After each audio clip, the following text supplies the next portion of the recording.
नमस्कार दोस्तों, electrician education channel में आपका बहुत बहुत स्वागत है।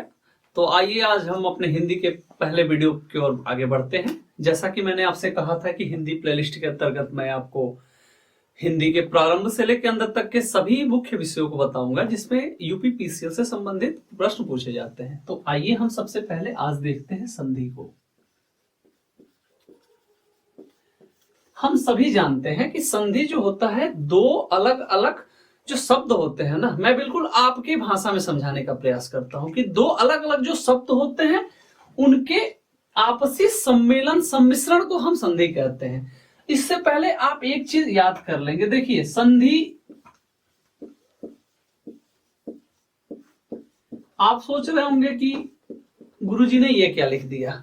ये देखिए माहेश्वर सूत्र है। अगर आप संधि को पढ़ रहे हैं तो इसके लिए आपको माहेश्वर सूत्र के कुछ 12 अक्षर को याद करना बहुत जरूरी है। ऐसे तो ये 14 सूत्र हैं, कह सकते हैं।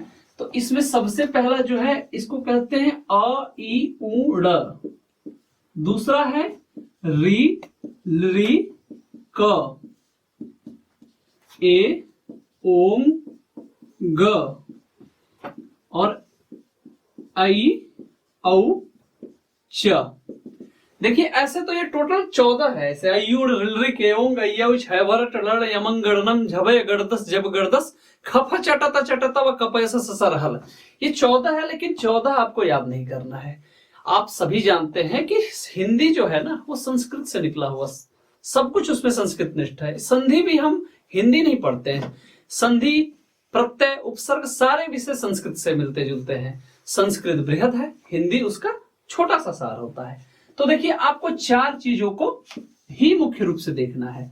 आज हम आपको संधि के पहले प्रत्याहार बनाने की विधि से भी समझाएंगे। प्रत्याहार आपके लिए बहुत आवश्यक है। अगर आपको संधि को विस्तृत रूप से समझना हो तो आप एक बार इसे ध्यान से समझ लें। मैं दावा करता हूं कि आप संधि से संबंधित कोई भी चीज गलती कभी नहीं करेंगे। देखिए प्रत्याहार क्या होता है। संधि के विषय में जब मैं आगे की ओर पढ़ाता जाऊंगा ना, आप देखिए इस पे देखिए अ ई उ ड़ रे री क ए ओम ग ऐ औ च। आप एक चीज ध्यान दे रहे होंगे कि सभी जितने भी अलग अलग शब्द लिखे हैं इसका जो अंतिम अक्षर है वो क्या है, हलंत है। हलंत का मतलब होता है कोई भी जो एक शब्द है वो आधा हो। जैसे अगर हमको लिखना हो ल, तो हिंदी में असली ल ऐसे नहीं लिखते हैं बल्कि ऐसे लिखते हैं। देखिए स्वर जो होता है वो रूढ़ होता है। अ का अगर हम आधा करेंगे कभी होगा, कभी नहीं होगा। लेकिन व्यंजन जो होता है, व्यंजन को हम आधा लिख सकते हैं। जैसे अगर हम कोई भी, ये व्यंजन होता है ना, अ से लेके अह तक क्या होता है, ये स्वर होता है। और क से लेके ज्ञ तक व्यंजन होता है। स्वर और व्यंजन को समझने का सबसे अच्छा जो तरीका है वो यही है कि हमारा जो स्वर होता है वह रूढ़ होता है और जो व्यंजन होता है वो हलंत होता है। क को हम लिखते हैं क को हलंत प्लस अ बराबर क में अ आता है ना, का में क्या आता है, आ आता है। का को अगर हमें लिखना हो तो हम क हलंत बराबर आ। आपसे मैं कहता हूं कि आप क को कुछ भी कर सकते हैं। क, का, की, कु, के, को, कौ। आप एक बार अ को जरा करके दिखाइए हमें, या औ को करके दिखाइए। औ को औ ही कह सकते हैं ना, औ को औ नहीं कह सकते ना। इसीलिए यही बताने का प्रयास कर रहा हूं कि जो स्वर होते हैं वह रूढ़ होते हैं, व्यंजन जो होते हैं वह स्वर के साथ मिले हुए होते हैं। तो ये जो है हलंत, हलंत का मतलब यही होता है कि जो वाक्य जो भी शब्द होता है वो जो हलंत का मतलब आधा होता है, यानी ये स्वर से विहीन है, इसमें स्वर नहीं है। सोचिए अगर इसमें स्वर रहता तो ये ड़ पूरा रहता। हलंत मतलब इसमें स्वर नहीं है, अतः ये है। ठीक है, तो इतना भी लोड नहीं लेना है, सिर्फ मैं समझा रहा हूं आपको। लास्ट में सारी बातें समझ में आ जाएगी कि हम बताने का प्रयास क्या कर रहे हैं। सिर्फ अभी आप देखते जाइए और समझते जाइए, सुनते जाइए, ये बेहद जरूरी है। तो देखिए अभी मैं आपको कुछ प्रत्याहार बता रहा हूं। आप सोच रहे होंगे कि ये क्यों बता रहे हैं। आप यकीन मानिए प्रश्नों में ये भी बहुत छोटी बात है, लेकिन ये सवाल पूछ दिए जाते हैं। फिर आप कहेंगे प्रत्याहार क्या होता है, कैसे होता है, ये जानना जरूरी है। देखिए अगर मैं आपसे कहता हूं, ये मैं आपकी सुविधा के लिए फिर से एक बार लिख देता हूं वरना आपको थोड़ी दिक्कत हो जाएगी। अयुड़ ऐसे लिख दिया, रिलरी को मैंने ऐसे क कर दिया, एओंग को मैंने अंग कर दिया और औच को मैंने ऐसे चहलंत कर दिया जैसा कि पहले था। अब अगर मैं कहता हूं कि आपको अक प्रत्याहार बनाना है, सिर्फ देखिए दो ही बताऊंगा, मैं ज्यादा नहीं बताऊंगा क्योंकि दो ही की जरूरत है। मैं कह दिया आपसे अक प्रत्याहार बनाना है, या मैंने आपसे पूछ दिया या क्वेश्चन में पूछ दिया गया कि अक प्रत्याहार में कौन कौन से वर्ड आते हैं, तो आपका देखिए क्या होगा। अक के लिए आपको क्या ध्यान देना है, अ कहां से शुरू है, अ यहां से शुरू है और कहां तक जाता है, क तक जाता है, यही तो मैंने लिखा है। तो अब आपके इतने में जितने वर्ड आ रहे हैं आप सब कुछ लिख दीजिए। फॉर द एग्जाम्पल अगर मैं कहता हूं तो अ हो गया, ई हो गया, उ हो गया, ड़ को हम नहीं लिखेंगे, क्यों? क्योंकि ड़ विहीन है, ड़ तो खुद ही कमजोर है, उसके पास तो अ है ही नहीं। तो हम हलंत वर्ण को हमेशा ही प्रत्याहारों में छोड़ देते हैं, ये बात ध्यान रखनी है। क्या बोला मैंने कि प्रत्याहार बनाते समय हलंत वर्ण को, हलंत का मतलब होता है जिसके वर्ण के अंत में अगर ऐसे लगा रहा हो जिसमें स्वर विहीन हो, स्वर ना हो। मुझे लगता है कि अब आपको ये बताने की जरूरत मुझे अब नहीं होगी कि स्वर विहीन वर्णों को हलंत वर्ण कहते हैं। तो हलंत वर्णों को हम क्या करते हैं, छोड़ देते हैं। आप सोच रहे होंगे कि संधि पढ़ा रहे हैं, प्रत्याहार के बारे में क्यों बता रहे हैं। आप थोड़ा सा धैर्य रखिए, आपको सारी बातें समझ में आ जाएंगी। प्रत्याहार में मैंने क्या किया, अ ई उ ड़ को छोड़ दिया, री को लिखा और री को लिखा। क को लिखना नहीं हो तो कितने वर्ण आ गए, अगर मैं आपसे पूछूं कि एक प्रत्याहार में कितने वर्ण आ गए, तो अ एक हो गया, ई हो गया, उ हो गया, री हो गया और री हो गया, टोटल 5 वर्ण आ गए। मैं उम्मीद करता हूं कि आप समझ गए होंगे। आपको एक छोटा सा मैं और समझा देता हूं, यहाँ पे आप समझ गए। अगर मैं आपसे कहता हूं कि इक प्रत्याहार आपको जानना होगी, इक प्रत्याहार कौन से होते हैं, तो ई क इक प्रत्याहार हो गया। तो देखिए यहाँ अ को छोड़ दीजिए आप, साधारण ई हो गया, उ हो गया, री हो गया, री हो गया। तो ई उ री री। जब मैंने अयुड़ लिखा था आप बिल्कुल सोच रहे होंगे ये क्या लिख दिया सर ने, लेकिन देखिए अभी आपको पता चल रहा होगा कि ये सिर्फ 4 आपको अयुड़ ऋक एवं अयौच याद करने से आप प्रत्याहार बनाते हैं, और प्रत्याहारों से आप एक सही प्रकार से संधि का निर्माण करते हैं। आप एक बार इस चीज को समझ जाइए, मेरा दावा है अगर आप भूल जाएंगे तो आप कमेंट सेक्शन में मुझे बता दीजिएगा। एक और प्रत्याहार याद कर लीजिए, अच प्रत्याहार, जो कि संधि के लिए जरूरी है। अच प्रत्याहार में देखिए मुझे नहीं लगता है कि मुझे ये बताने की जरूरत है, मैं ये आप पे भी छोड़ सकता हूं। देखिए अ से लेके और देखिए जहां भी हलंत में च मिल जाए, चूंकि च को मैंने हलंत लिखा है, अगर मैं च को हलंत नहीं लिखता तो आप इसको कहीं मान सकते थे, लेकिन च को हलंत लिखना आप बिल्कुल बढ़ते जाइए, जिसके लास्ट में च आ जाए। देखिए मुझे शायद यहां मिल गया है, मैं उम्मीद करता हूं आप जब इस चीज की प्रैक्टिस करेंगे आपको भी यही मिलेगा। अब मैं अगर इसको लिखना शुरू करूं तो अ ई उ री री ए ओ आई और औ, इतना हो गया। टोटल कितना हो गया, 1 2 3 4 5 6 7 8 और 9। तो मैं उम्मीद करता हूं कि ये आप समझ गए होंगे। अक प्रत्याहार और अच प्रत्याहार बहुत ही जरूरी होता है, इसमें अ से लेके औ तक जाता है। अब देखिए हम सीधे आ जाते हैं, माहेश्वर सूत्र है, इसको कहते हैं।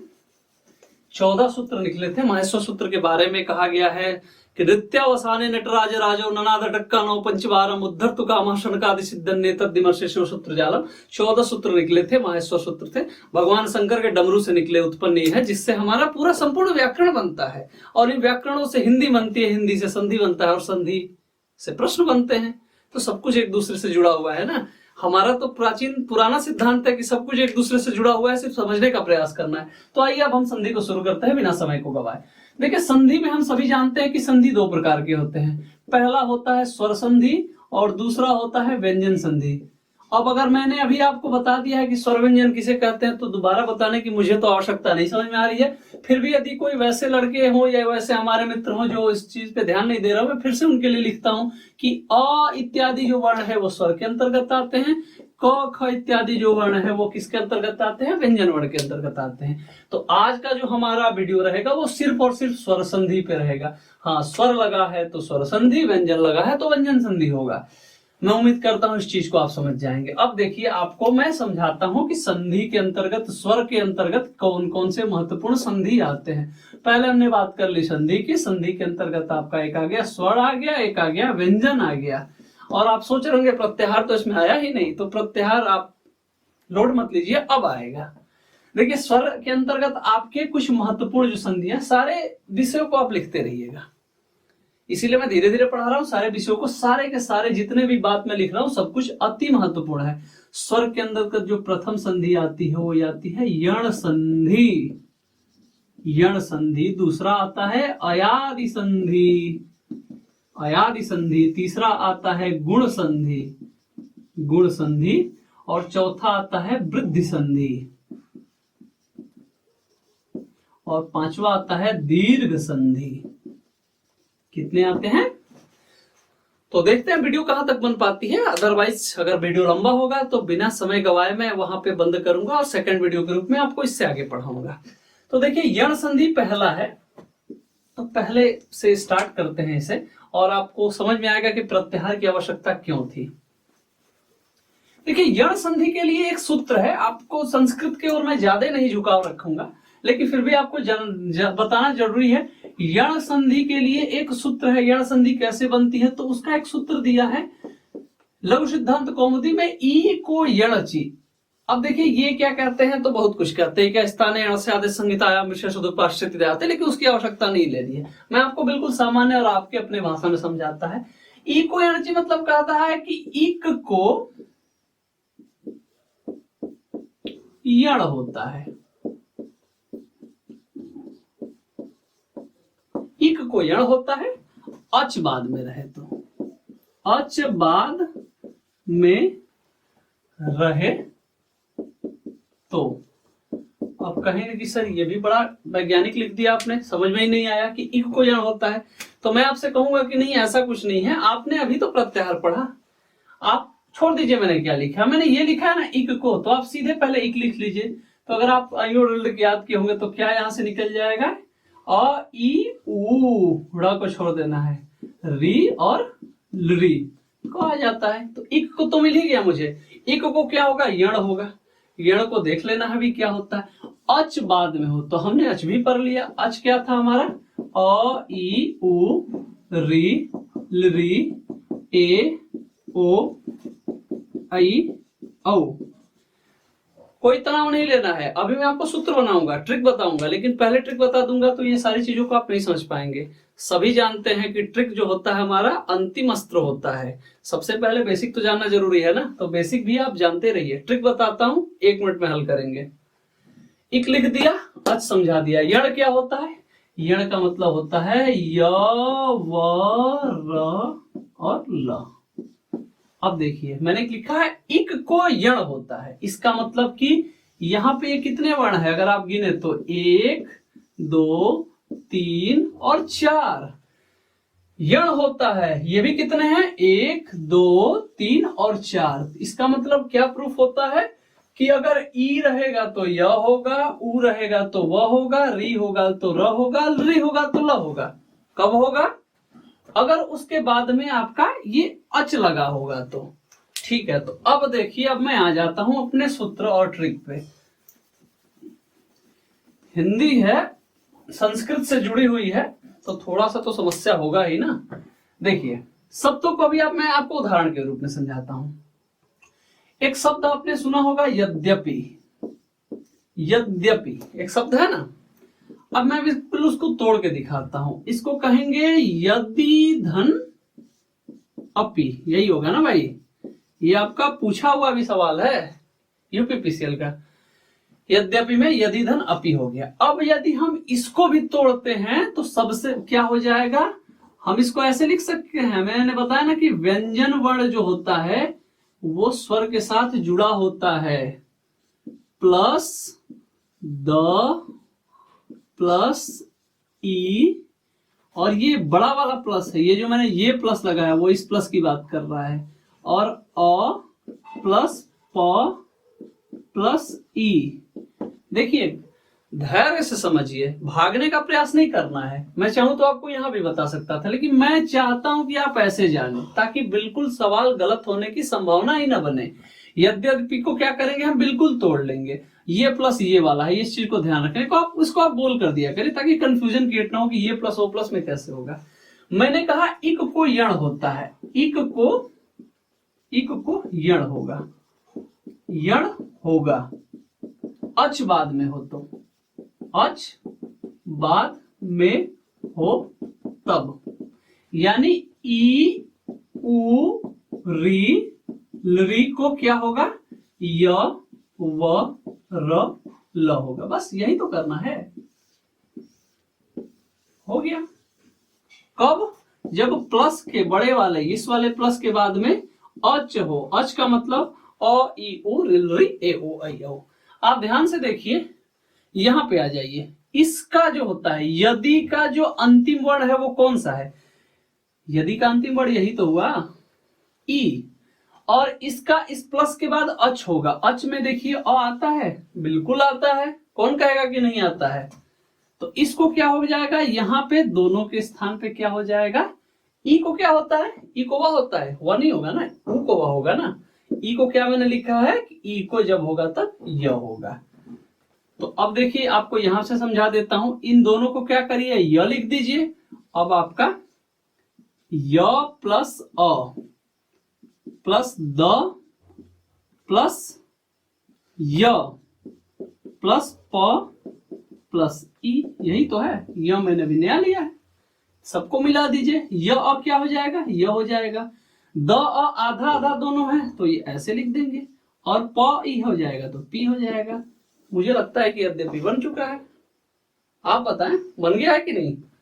तो देखिए संधि में कुछ भी नहीं है, बस चीजों को समझना होता है, जानना होता है, संधि अपने आप तैयार हो जाती है। संधि हमेशा आपसे धैर्य मांगती है।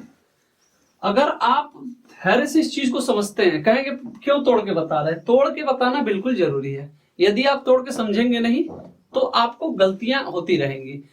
किसी भी चीज के लिए जल्दी नहीं, कोई भी रास्ता ऐसा नहीं पकड़ना है जो आपको विलंब करे। आपको एक और उदाहरण से मैं समझा देता हूं, सुधि उपास्य। अच्छा चलिए इसको छोड़िए, तो थोड़ा टेक्निकल हो जाएगा। आपको अत्यावश्यक, आपने सुना होगा अत्यावश्यक, अत्यावश्यक कार्य पर जाने के कारण मैं यह वीडियो अभी नहीं देख पा रहा हूं, या अत्यावश्यक कार्य पड़ जाने के कारण मैं यह कार्य नहीं कर पा रहा हूं। तो अत्यावश्यक बहुत महत्वपूर्ण शब्द है। इसका अगर हम संधि विग्रह करेंगे तो उसको क्या लिखेंगे, अति धन आवश्यक। वही बात हो गई। फिर से इधर वाले को मैं नहीं तोड़ता हूं क्योंकि काफी लंबा हो जाएगा। अ हो गया इधर, प्लस त हो गया, प्लस ई हो गया, और फिर ये बड़ा वाला अ है, ये जो मैंने बताया था ना, यहाँ प्लस लगा देना है। उसके बाद आपने क्या करना है, आवश्यक लिख देना है। आवश्यक हो गया। अब आप देखिए यहाँ पे आप कैसे जानेंगे, तो मैंने बताया था ना कि प्लस के पहले और प्लस के बाद, यही तो जो चीज होता है संधि में, बार बार ये देखा जाता है। आप कोई भी संधि को पकड़ लीजिए, यण संधि, अयादि संधि, वृद्धि संधि, कोई भी संधि होगी, प्लस के पहले और प्लस के बाद, इन्हीं दो ही तो चीजों पे घूमता है पूरा संधि हमारा। देखना है, इसने कह दिया इक है ही, ई उरिलरी है ही, इसके बाद अच है ही, अच में अ ई उरिलरी ए ओ आई ओ, मैं पहले बता चुका हूं। तो ई को क्या हो जाएगा, ई उ री को हो जाएगा य व र। यहाँ पे ई है तो ई को क्या हो जाएगा, य हो जाएगा। यहाँ पे आपका य आ जाएगा, अति है य आ जाएगा, आवश्यक हो जाएगा, अत्यावश्यक बन जाएगा। तो ये हो गया यहाँ पे यण संधि समाप्त। यण संबंधित अगर आपको लगेगा कि कोई भी दिक्कत है, समस्या है, आप इस वीडियो को पहले एक बार पीछे करके देखिएगा। आपके पास ये सुविधा यूट्यूब ने उपलब्ध कराई है। फिर भी यदि कोई दिक्कत होती है तो आप हमसे कमेंट बॉक्स में के माध्यम से आप हमसे संपर्क कर सकते हैं, आपकी समस्या का समाधान अवश्य किया जाएगा। तो बढ़ते हैं हम अगले संधि पे। दूसरी संधि हमारी है अयादि संधि। अयादि संधि, अयादि संधि कहता है कि ए चक्रमादय आया एते शिवरचि, यानी ए आई ओ औ के बाद यदि अच रहता है तो मुझे लगता है कि अब अच आपको समझाने की जरूरत नहीं है, क्योंकि अच में सारे वही वर्ण आ जाएंगे। अ, ई, उ, री, ए, ओ, ऐ और औ। बताया था ना, युण रिल के ओंग ऐ औच, अ ई उण रिल री ए ओंग ऐ औच। हलंत वर्ण मैंने छोड़ दिया है, इसीलिए मैंने बताया था शुरू में कि प्रत्याहार के लिए आपको ये अच तक तो आना आवश्यक है। सब कुछ यहीं पे रहता है, और तकरीबन अक और अच जो होता है अंत में, जो पहचान का नियम होता है, सारे संधियों में आएगा। तो इसे ध्यानपूर्वक समझ लीजिएगा। कह रहा है कि ए ओ, ए ऐ ओ औ के बाद यदि अच हो तो क्रम से क्या हो जाता है, आय, आय, अव और आव। ये चार चीजें हो जाती हैं। यदि इसके बाद यदि ये आता है तो ये चार चीजें क्रम से, अगर ए आता है लास्ट में तो आय हो जाएगा, ऐ आता है तो आय हो जाएगा, ओ आता है तो औ होता है, और औ होता है तो आव होता है। तो आइए हम इसके उदाहरण को देखते हैं। जैसा कि आपके सामने एक उदाहरण है, नयन। नयन का मतलब हम सभी जानते हैं, नयन का मतलब होता है नेत्र, नेत्र का मतलब होता है आंख। तो नयन का जो संधि विच्छेद होता है वो होता है ने धन अन, ने धन अन। अब ने धन अन हो गया तो इसको अगर हम फिर से वही विधि से तोड़ेंगे, बिल्कुल पूरा पूरा तोड़ना है। बहुत ज्यादा जल्दीबाजी में ही हम अक्सर चीजों को गलत कर जाते हैं, ये हमारे जीवन के साथ भी ऐसा ही कुछ होता है, तो बिल्कुल धीरे धीरे करना है। ने धन अन को अगर हम तोड़ते हैं तो न हलंत है, ए आ गया, और ये जो है वो वाला प्लस है। प्लस के साथ भी ये नहीं होना है, ये देखिए ये प्लस दोनों अलग है। ये प्लस आपका मास्टर प्लस है, इसके नीचे एम लिख लिया करिए तो आपको लगेगा कि नहीं, इसके बाद ये हिलेगा नहीं। ठीक है, तो आपका हो गया न ए प्लस अन। अब देखिए सूत्र में चले जाइए, मैंने क्या लिखा है कि अयादि संधि तब होगी जब किसी भी शब्द के अंत में, किसी भी वर्ण के अंत में आपका ए होगा या ऐ होगा या ओ होगा या औ होगा, और उसके बाद में कोई अच होगा। तो अच भी हमने जान ही लिया कि अ ई उ रिल री ए ओ ऐ औ में कोई भी वर्ण अगर आता है अंत में तो उसको अच की संज्ञा कही जाएगी, अच कही जाएगी। तो ए मिल ही गया, उसके बाद में प्लस के बाद में अच मिल ही गया। ठीक है, देखिए अगर आपको कंफ्यूजन हो रहा हो ना, लग रहा हो कि कैसे होगा, तो आप इसको सीधी भाषा में, थोड़ा सा आप लोग मैथ वाले स्टूडेंट हो ना, ए प्लस बी पे ज्यादा बेहतर तरीके से जान पाओगे। तो ए प्लस के इधर वाला है, यानी इस जो दो शब्द को हम तोड़ रहे हैं ना, संधि का मतलब होता है दो तोड़े हुए वस्तु को आपस में जोड़ना, तोड़ना ही संधि होता है, सीधी सी भाषा में। ये व्याकरणिक बात हो गई। तो ए हो गया आपका इधर का पहले वाला, और बी हो गया प्लस के बाद वाला, और इसी दोनों वर्ण को आपको ध्यान देना है, इसी भी पूरा संधि बनता है। तो आपका क्या हो जाएगा, अब देखिए ए की जगह पे आ जाएगा, तो फिर से अब हम क्या लिख सकते हैं इसको, न प्लस आया प्लस अन।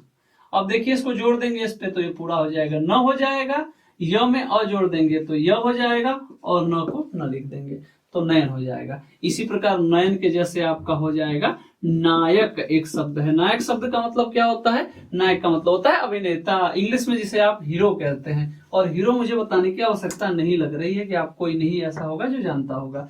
तो इसको हम कहते हैं नई धन अक। नई धन अक को क्या लिख देंगे, इसमें हो जाएगा आपका न प्लस आई धन अक। ये आपका मास्टर वाला प्लस हो गया। अब ये इसको आप ए और बी भी मान सकते हैं, जैसा कि मैंने अभी बताया। ए मतलब इधर वाला होता है आपका, इस वर्ण के पहले वाला, और बी होता है बाद वाला। इसी पे तो संधि बनती है पूरा। तो आई मिला लीजिए कि आई आपका आता है, अगर किसी वर्ण में आई आ गया, उसके बाद अच आ गया, अच भी मिल गया हमें, तो इसको हो जाएगा आय। तो न प्लस आय प्लस अक मिला दीजिए। न में आ मिलाएंगे तो क्या हो जाएगा ना, य में अ मिला देंगे तो क्या हो जाएगा य, और क का पूरा क है। उम्मीद करता हूं कि आपको यण संधि और अयादि संधि के बारे में कोई भी तरीके की समस्या नहीं होगी। अगर इससे संबंधित कोई भी समस्या आपको होती है तो आप हमें कमेंट बॉक्स में कमेंट करें, बताएं कि कहाँ दिक्कत हो रही है। हमने तो अपना पूरा प्रयास किया है, अब यहाँ से आपकी बारी हो जाती है कि आप उस चीज को प्रयास करें